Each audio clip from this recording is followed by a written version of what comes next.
Hey everyone, welcome back to our series for first-time cruisers. We're putting together the ultimate guide for your first cruise. So today we're going to be talking all about what type of cabin you should pick.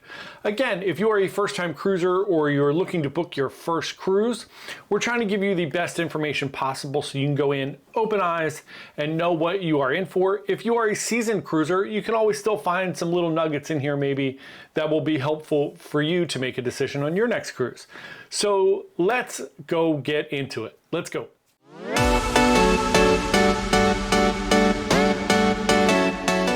Hi everyone, John here from Byte Cruises. Hope you're having a wonderful day.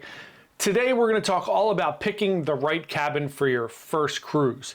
So we're a small travel agency just trying to give you the best information possible about cruising so that you can plan and go on an amazing cruise vacation. This is part 4 of our journey here on the ultimate cruise guide for first-time cruisers. We're also going to release this as one big long video at the end. I just wanted to make it somewhat palatable for small bite-sized chunks before we drop like an hour-long video on your first cruise, which could be just as overwhelming as trying to book your cruise. So let's talk about picking the right cabin for your first cruise. This is a really funny one because this is one where I remember people saying to me, like, it doesn't matter what type of cabin you get because you're never in your room, you're only in there sleeping and getting ready. And while I've said that now a million times to people, and I get it, it is true, it does matter. And there's a lot of different variations and factors of why it matters. So let's get into it. First of all, there are several types of cabins. So you're going to have inside cabins, which is an inside room, which has no external access to light, so no windows, no nothing. You are inside in the middle of the ship, and you just have basically your bed. Some rooms have a chair or sofa. You're gonna have like a little desk station, your bathroom, your little TV and whatnot. Then there are ocean view cabins. It's exactly what it sounds like. You have a view of the ocean, so there is a window. There are balcony cabins where you have a beautiful view of the ocean, where you can step out onto a little balcony there where you have chairs. And there are variations of these, which we're going to talk about. And then you have suites. These are the easiest 4 categories to just bring up. Suites are going to give you a more luxurious style. They go anywhere from 400, 500 square feet up to a few thousand square feet and multi-level. So let's go back to inside cabins. There are different categories of each of these cabins. So for inside, one of the biggest differentiators in all of the different cabin categories is where you are on the ship. So if you are on the far outer edges of the ship, front or back, that's going to be specific categories. And then as you come in, there's going to be more and more categories, with the middle being the most expensive because it's the most stable part of the ship. It's where people want to be the most. So supply and demand, those cabins go first. They tend to be more money.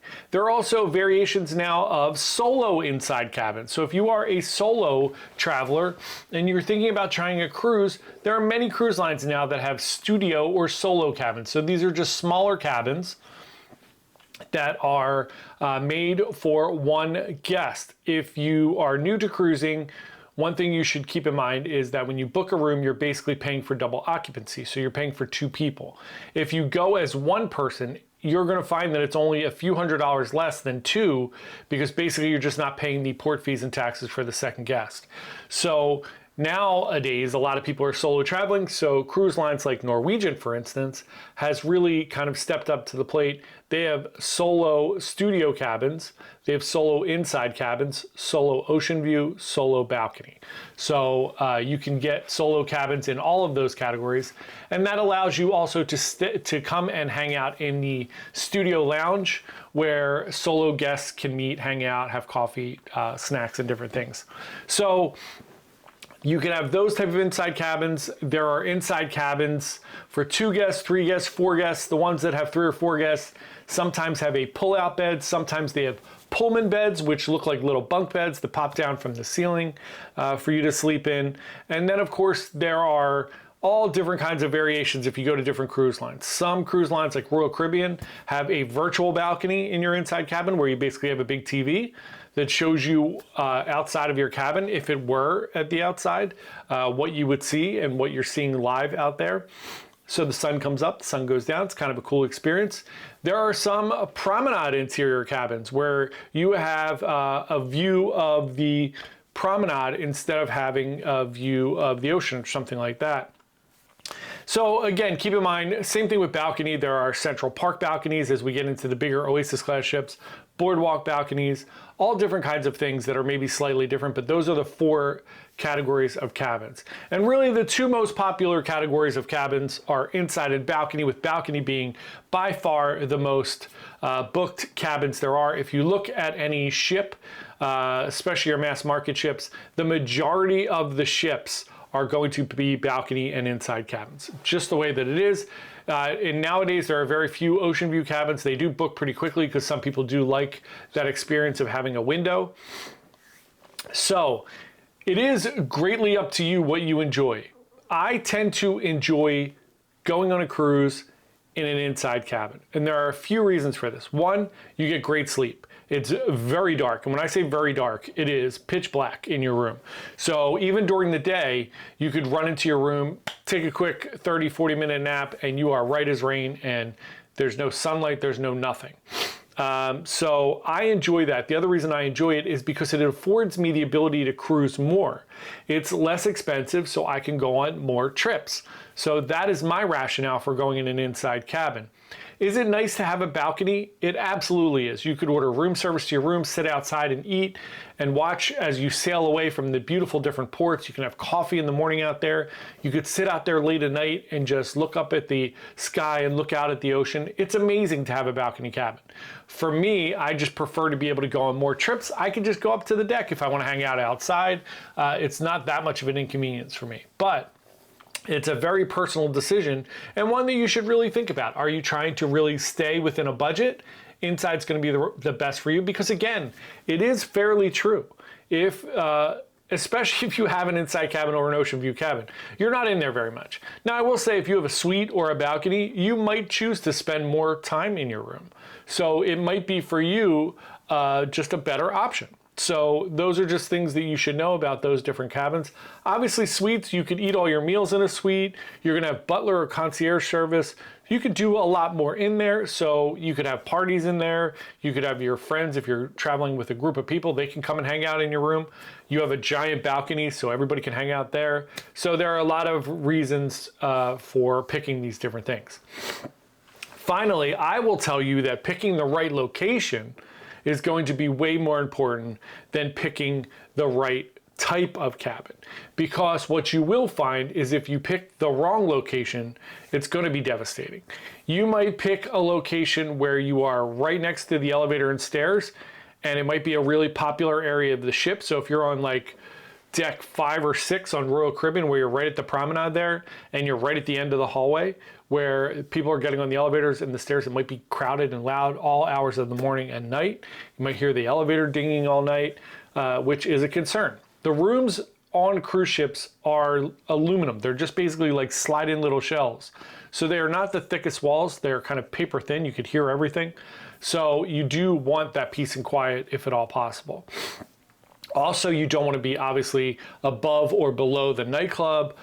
You definitely don't want to be right below the pool deck. Early in the morning, you'll hear all the chairs screeching on the pool deck as the crew is setting them up. So if you like to sleep in, that's not going to be a great experience for you. Also, a lot of ships have parties on the promenade start at 10:30 at night. So if you have kids, you might not want those rooms. So it's really important, again, I'm talking about it through this whole thing. It doesn't cost you anything to talk to a travel agent. I'm not trying to pitch our services. If you'd love to book through me, I would love it. It's awesome. But you don't have to, certainly. And you can just call me and ask me questions. So talk to a travel agent. It doesn't cost you anything. I know some people would tell you not to do that, but I don't mind at all if you call me and then book on your own. It's totally fine.